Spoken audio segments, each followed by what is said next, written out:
Welcome to a new fragrance review. Today I'm going to tell you forgotten fragrance from the past, but not so long ago in the past.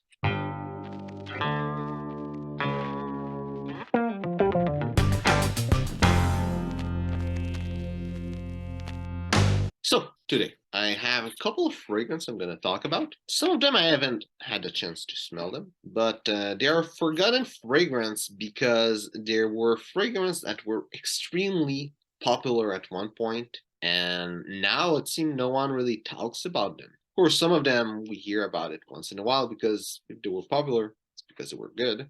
Still no one talks about it, and they are in the order that they came to me. I also ask on Facebook to have ideas of those fragrance, and those that I agreed that they are forgotten fragrance from the past are on the list. So the first one is the Aqua line from Bvlgari, and really those fragrance, it's sad that they haven't been that popular. I think the bottle is horrible. That little kind of stone that they tried to create. It was like almost a hockey puck, but that didn't hold itself. It's not a good bottle. It doesn't display well. It was just not a good idea to make it this way, but it was a really amazing fragrance. Aqua Atlantic is definitely one of the best aquatic fragrance ever made, and the whole line is really nice. There's a lot of people that really enjoyed Aqua Amara. I never had a chance to smell it, but the whole Aqua line, I had the chance to smell all the other one, is a really nice quality fragrance line that were also pretty cheap for what you had. No one talks about it. I think a lot of them got discontinued, if not all of them, which is really sad, but that's how it goes. Next fragrance on the list is the Amen line. I know a lot of them got discontinued, and that contribute to why they're not talked about anymore. But even like the original fragrance is not really talked about. When people talk about the line, they talk really often about pure Tonka, pure Havana, and there's a third one that's pure something that a lot of people talk about, and then another one that's Mint that's often talked about, but really the original not a lot, and all the other one not a lot either. That was a really nice line. The original is a great scent, really original, really unique, and it's something that will be want to be appreciated more. No one talk about it anymore. Next fragrance, something a bit more popular in the whole list, but still not talked about much anymore, and it's Terre d'Hermes. And Terre d'Hermes, it seemed like they did the H24 fragrance, and it kind of killed the brand, at least the conversation on the brand. Terre d'Hermes is great. I'm talking about Hermes. Like some time ago, I did some reviews of their fragrance, but not Terre d'Hermes. And it's true, no one really talked about this one. And it's a good scent. It's a really nice scent. I would say it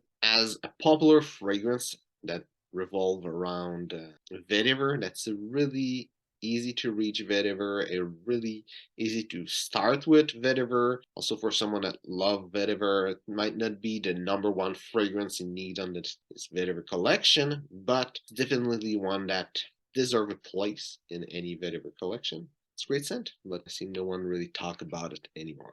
Next fragrance on the list, it's 360 Red by Ellis, and it's that weird shaped bottle, like a tube with a little ball on top. This is another scent that was talked a lot. When I started really being in the fragrance world, everyone was really talking about it, and no one really do it anymore. Never had a chance to smell it, but still, people seem to love it, and now no one talk about it anymore. Next fragrance on the list is Rouge by GUERLAIN, and I never really had the idea that it was talked a lot. Maybe long time ago in the world of fragrance, and people was really talking about, and Rouge was really a masterpiece by itself.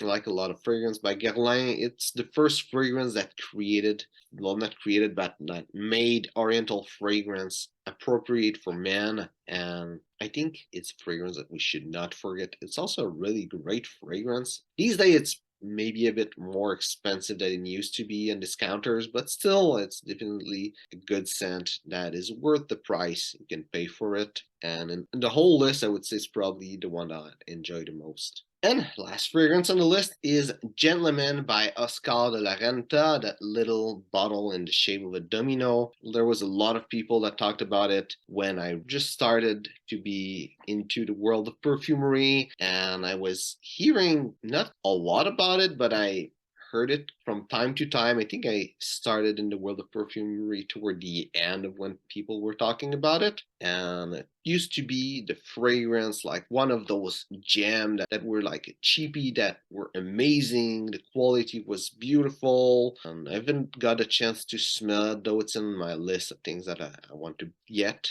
I have a bottle of a fragrance by Oscar de la Renta, and I would assume that since the quality of this one is great, that Gentleman also would be great. But now I don't want to talk about it anymore.